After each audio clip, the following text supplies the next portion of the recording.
Dan alangkah terkejutnya Amy saat pintu terbuka. Ia melihat seekor monyet tengah duduk memandang kaca cermin dengan air mata berlinang. Melihat hal itu, Amy sudah bisa menebak siapa monyet itu.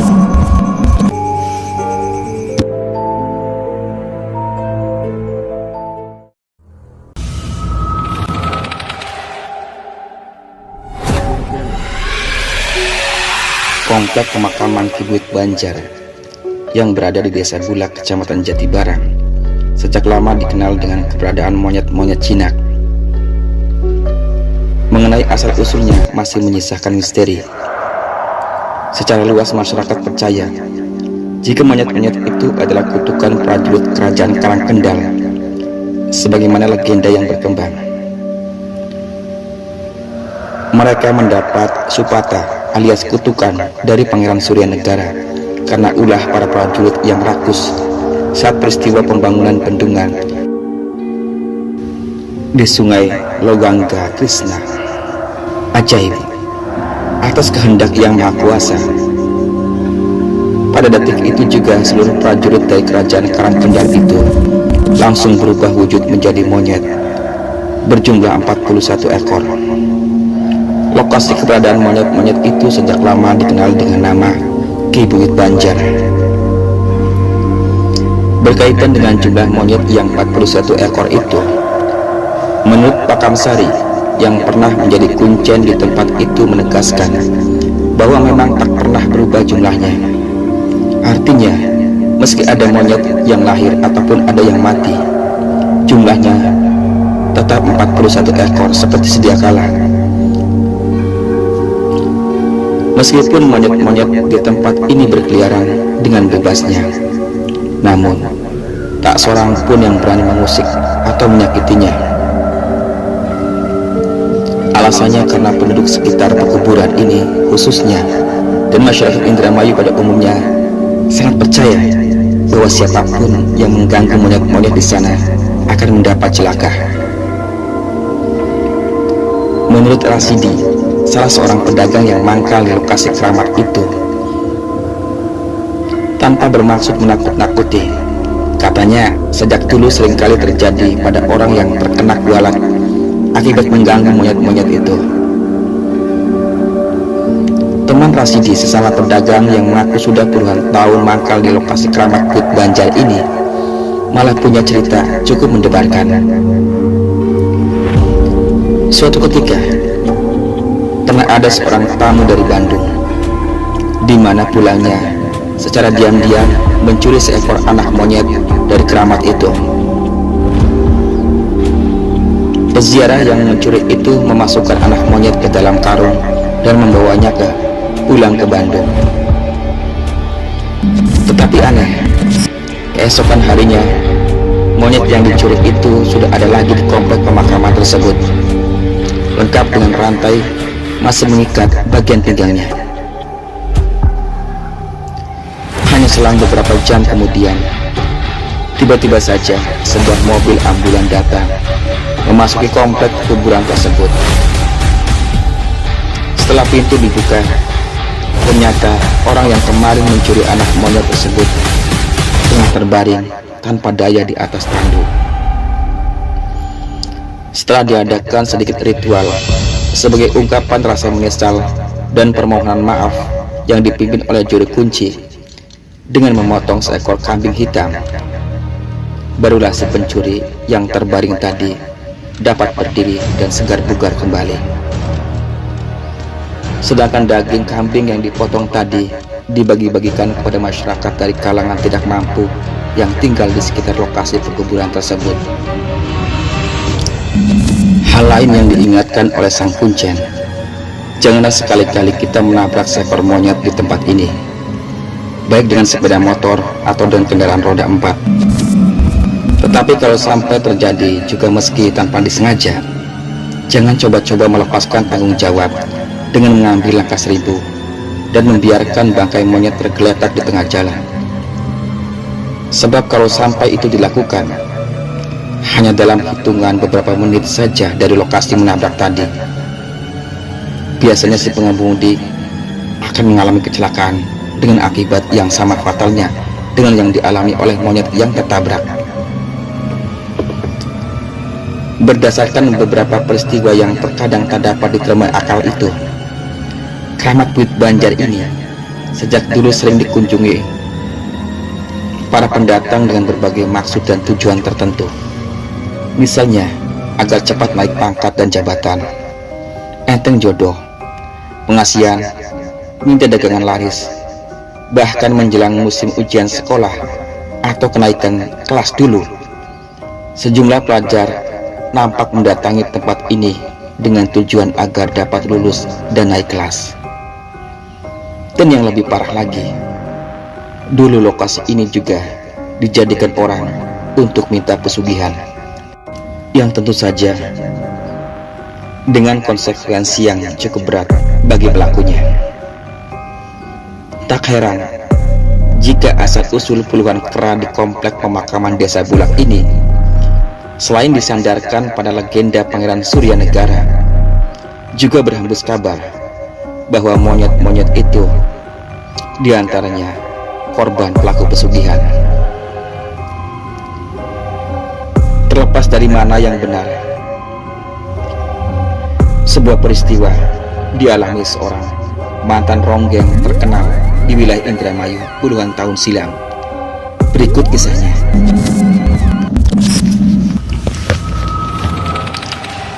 Pagi masih diselimuti kabut. Rumput-rumputan masih basah oleh embun. Sepasang langkah kaki berjalan terseok melangkah meninggalkan pekuburan angker yang disebut pekuburan monyet. Waktu itu ada 40 monyet yang tidak bisa lebih dan berkurang.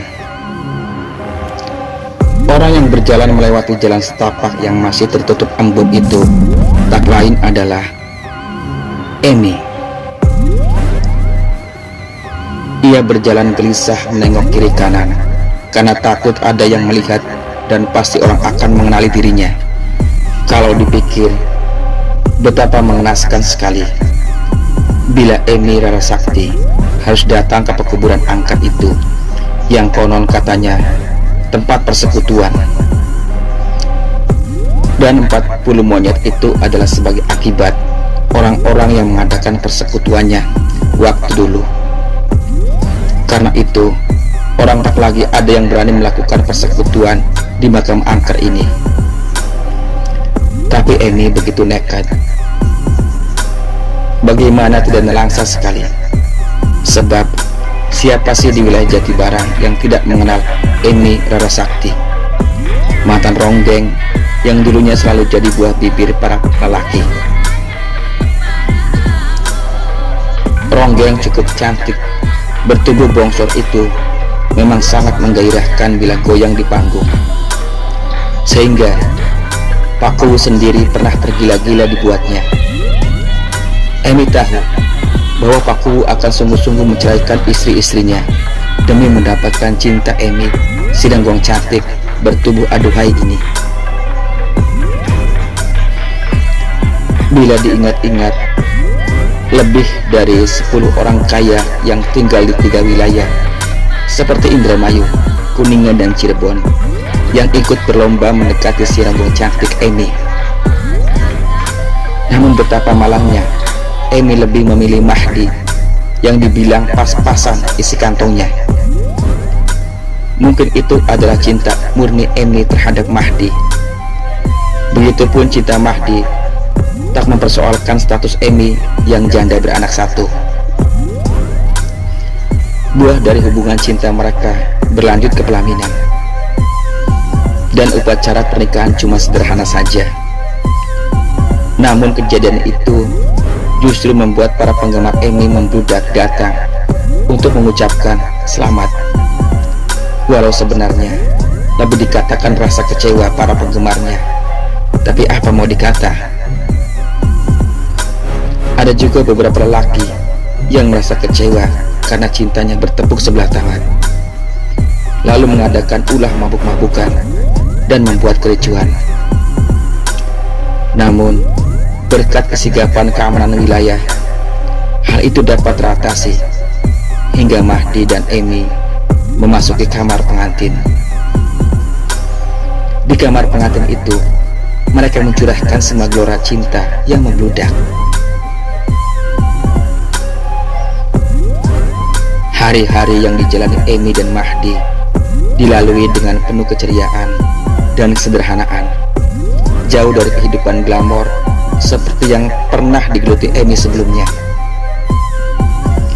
Meski Emi tak lagi mendapat uang saweran seperti waktu dirinya masih menggeluti penari ronggeng, tapi ia dan suaminya serta anaknya merasa bahagia, jauh dari jamahan laki-laki yang bukan suaminya.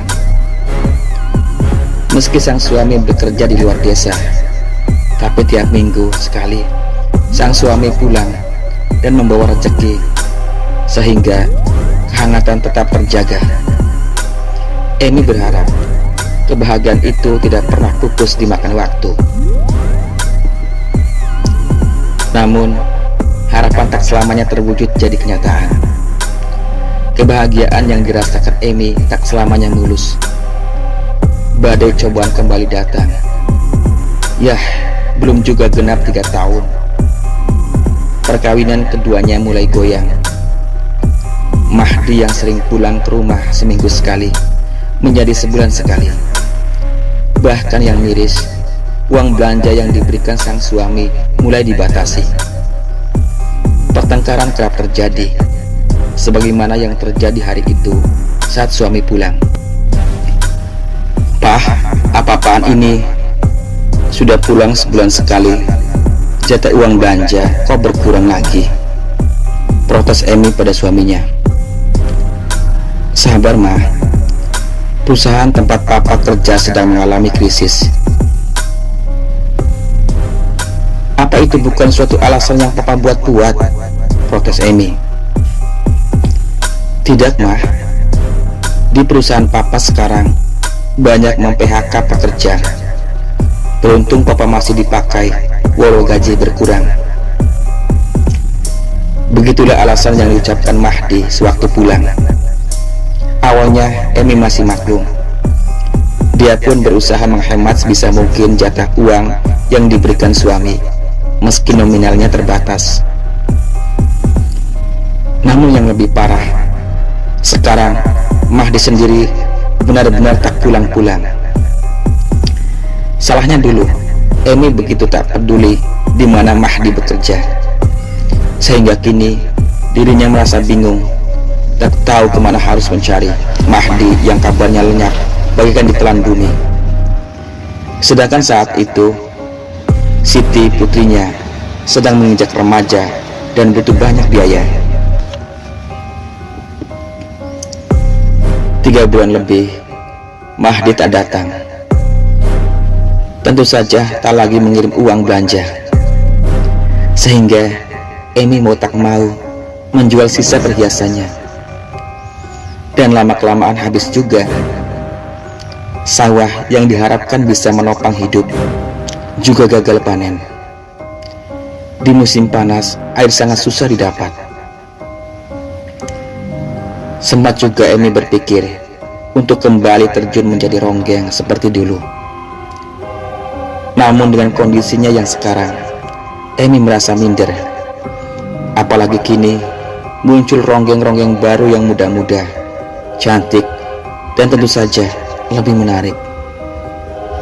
Suatu hari, Emi datang ke kediaman temannya yang sesama ronggeng dulu. Di rumahnya yang tergolong mewah, diutarakan niatnya pada teman yang kini juga sudah pensiun. Tapi nasib Sulastri temannya itu lebih beruntung ketimbang Emi. Sulastri kini menjadi istri juragan udang, sehingga kehidupannya sangat berkecukupan.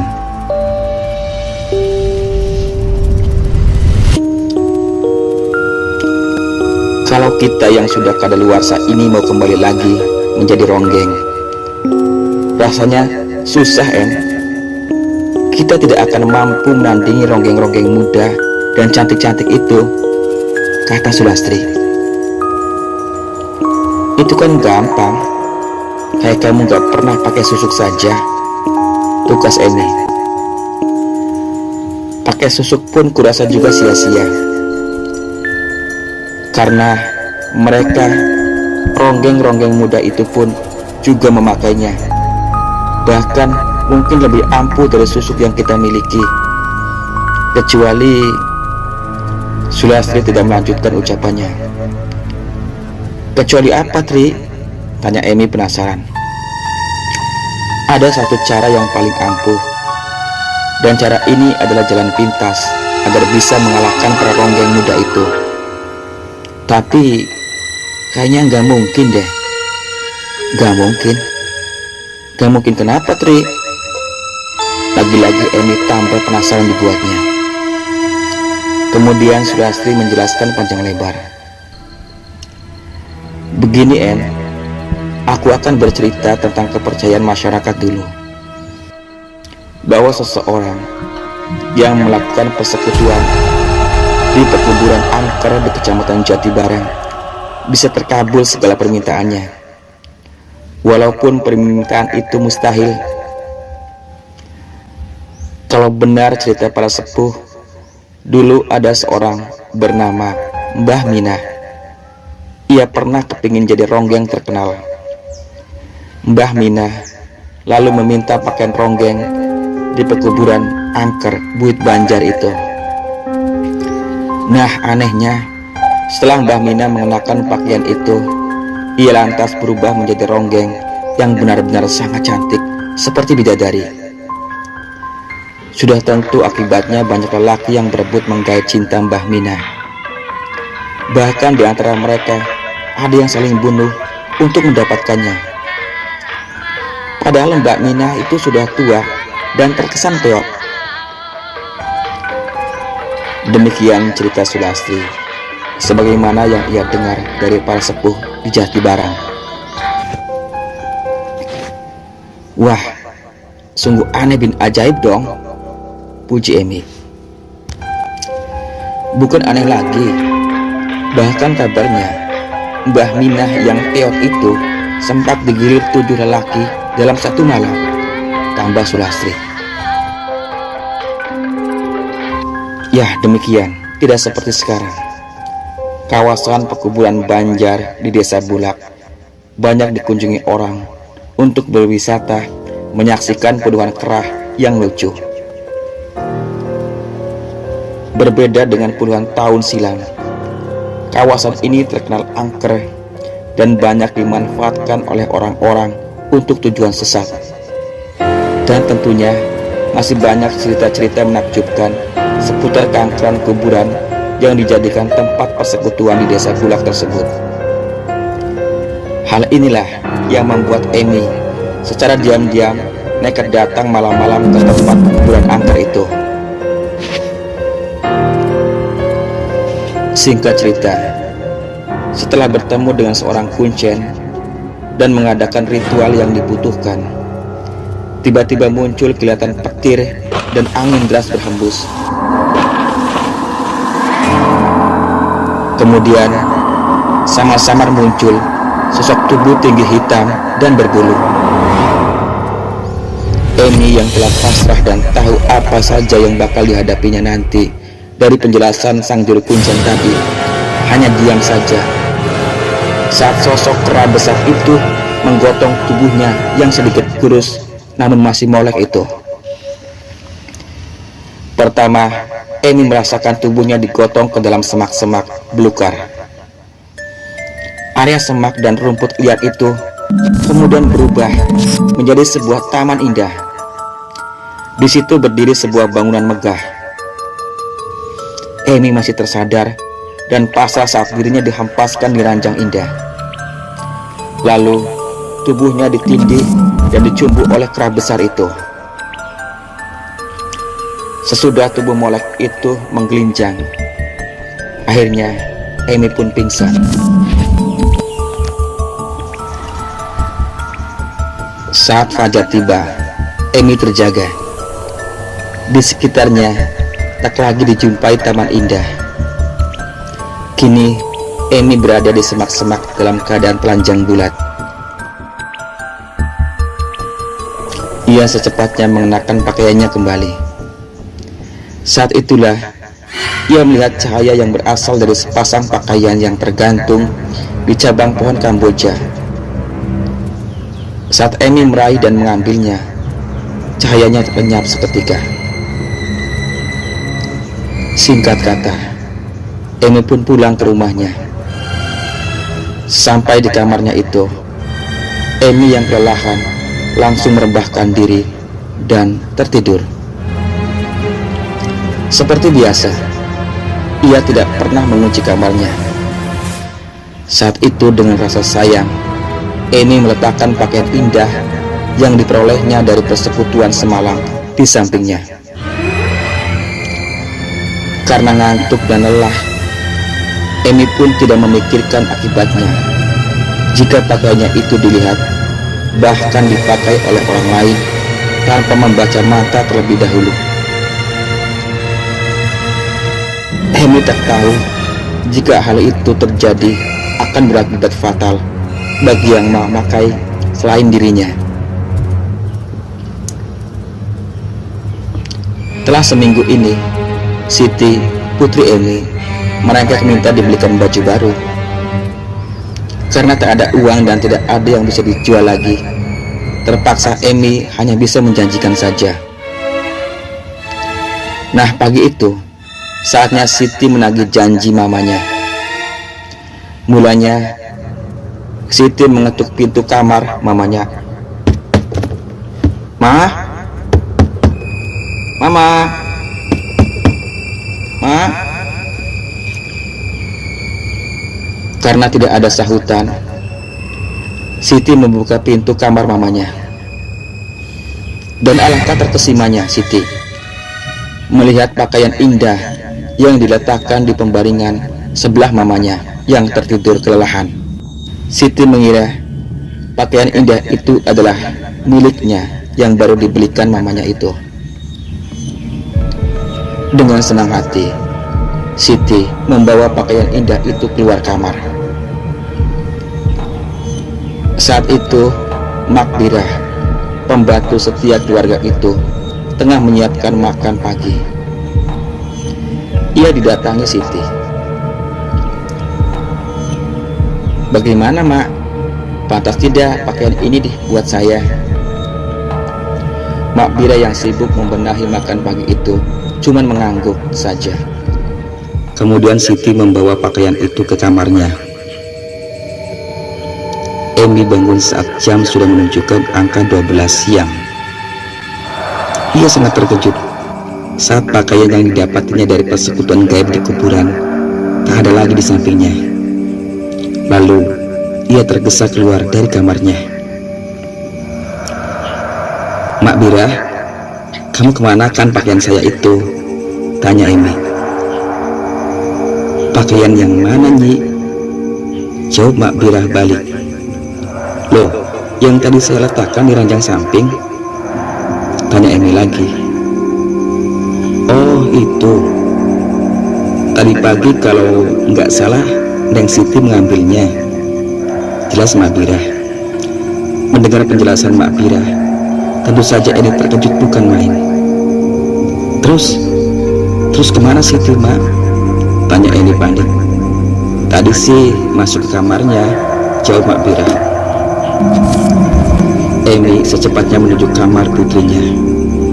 Begitu hendak membuka pintu, ternyata kamar Siti terkunci. Amy tentu saja sangat khawatir. Ia segera menggedor-gedor pintu kamar Siti.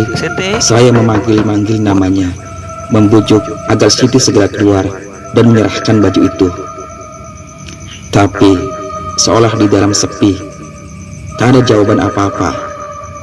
Rasa was-was Amy semakin bertambah. Lalu Amy menyuruh Makbirah memanggil beberapa orang lelaki untuk membuka paksa pintu kamar putrinya itu. Kemudian pintu kamar pun didobrak. Dan alangkah terkejutnya Amy saat pintu terbuka. Ia melihat seekor monyet tengah duduk memandangnya kaca cermin dengan air mata berlinang. Melihat hal itu, Emi sudah bisa menebak siapa monyet itu. Lantas, Emi pun pingsan seketika.